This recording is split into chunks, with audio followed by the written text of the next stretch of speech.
نو د مبارک سخت مشکل کور شیم نه و طالبان دا ورده کړي ښه کار کوي نو د خپل طالبانو سره سوی کار هم شروع کړ کور باندې نو کور الحمدلله مالدلی ده که لوی کور یې ده رښتیا ښیم ورده کړي د سړه علاقه ده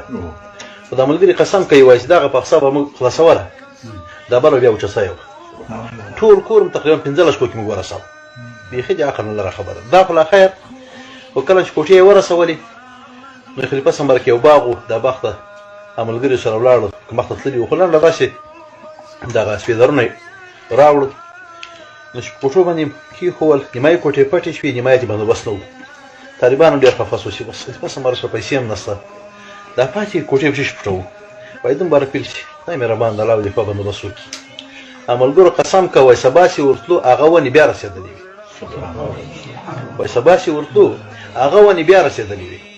بس یې بیا هم راوله چې مې کور پسې پټ کړ دا چې ډېره ناشنا بزرګي دی خلیفه سمبرک د عبدالسلام مولوي صاحب پېژني ما ته خپله کیسه کوله مجلس لکه دا اوس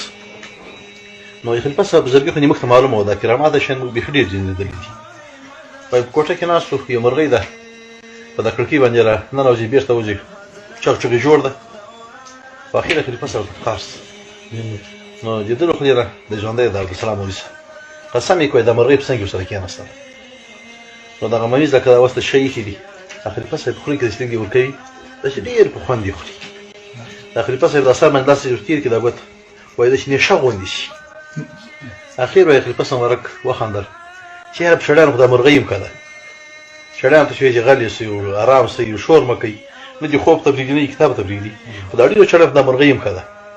دا چېرته ځه ولاړه سه مرغۍ په واسه چې ولاړه زه ورغلی ومه نو په زنخان کې یو حاجي صاحب ده دا پلنکوش یې درلودل اوس همداسې یو 10 کاله 15 کاله نو نارینه اولاد یې نه و نو خلیفه صاحب ته خلیفه صاحب مبارک د بیا د خپل کور والا کوي چې دغه سره مې ډېره مینه هم ده ورسره ښه نیکه ښځه ده او زړه مې نه کېږي چې اوس بل واده وکړمه او تقریبا 4 که 5 لورانې مې دي نو اوس اتینه پنځه سره څه نه وکړي یو دعا دې راته کړې او تعویض یې دې کړی وایي د نارینه اولاد خلیفه صاحب ورته خاندي ښه خو تعویض درته وکړم که خدای پاک زوی درکړي بیا شکرانه کې به څه وکړي که به یې نه وکړي یا خلیفه صاحب د پلنکوش نه ده دا یې تاسو یا ګوره بیا د خبر نه ودرېږي یا خلیفه صاحب مبارکه دا دي خیر صاحب مخکې درته یم خلیفه صاحب تعویض ورته وکړ چې خدای شان د کال ته ورغلم مابین کې څه وخت ووته نو د ده بچی سوی ده خلیفه صاحب خبر سه چې زوی یې پیدا سوی په ډېر وخت راغلی نو چې راغی نو خلیفه صاحب باندې ډېر ګران و چې مه ځای و یا خلیفه حاجي بچی دې پیدا سوی مبارک دې وي یو خلیفه صاحب مبارکه بس خدای پاک هغه ته تعویض سبب کړ الله تعالی هغه بچی راکړ یا که خبر خو دې په یاد شکرانه والله خلیفه صاحب په یاد مې ده خو خدای ما دغه یو پلنکوش ده ورسره خلیفه صاحب ورته خاندي چې ګوره یو وعده وکړي اوس بیا خپله وعده ولاړ نه یې اوس هغه وخت تېر ده نو چې چوپ ته یې لاس کې 10,000 روپۍ وي 40,000 وي 50,000 وي یا خلیفه صاحب مبارک دا واخله پلنکوش مه رانې ګرځوه چې ما ولاکه شوي یا که صحیح ده خو نه چې مجلس هم وکړه ورکړه دا اوس چای وچښه دا حاجي صاحب ووته چې روان ده ځي چې پلنکوش ته کېناست خاورې یو سره ولاړ شي یا خلیفه صاحب خدای که ټول اوس دغه لیبه کړې وي په پسې راغی کوټې ته یا خلیفه صاحب ته سره ولاړ شي خلیفه صاحب ورته خاندي اختیار ته زه ورسره وم دا پلنکوش چې ښه زه ورسره ولاړ شه ورکه ما د غاړې باندې زیاده شي وایي غلی سټارټ ورسره روان سه داسې نه ورسره داسې ډېره ناشنا بزرګي وه بیخي سړی و حیران سي د بزرګي نو ورځ معلومه کړه سهار کې دا پروګرام شروع نو وایي دا اول سهار کې دومره خلک راغله چې اتي مې زړه ومنله چې دا شی خو کمیږي اتي مې خلیفه صاحب مبارک شی خو ډېر کم دي او جومات یې نن یم ډک څه دي باندې یم ډک څه نو هدیګي باندې دي باید مبارک دیګي چیرې دي مشال ته چې اتي ورغله دی مبارک سره ورغی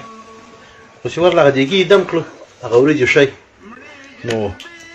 هغه وریجې بېرته دم کړې ور واچولې اتي وایي چې هر شی ډېر دي انشاءالله هېڅ شی هم نه کمیږي خلیفه صاحب بزرګي معلومه وه ماچا تاسو ته معلومه وه ډېر اټکې هم وایي بیخي ډېر وایي کېږي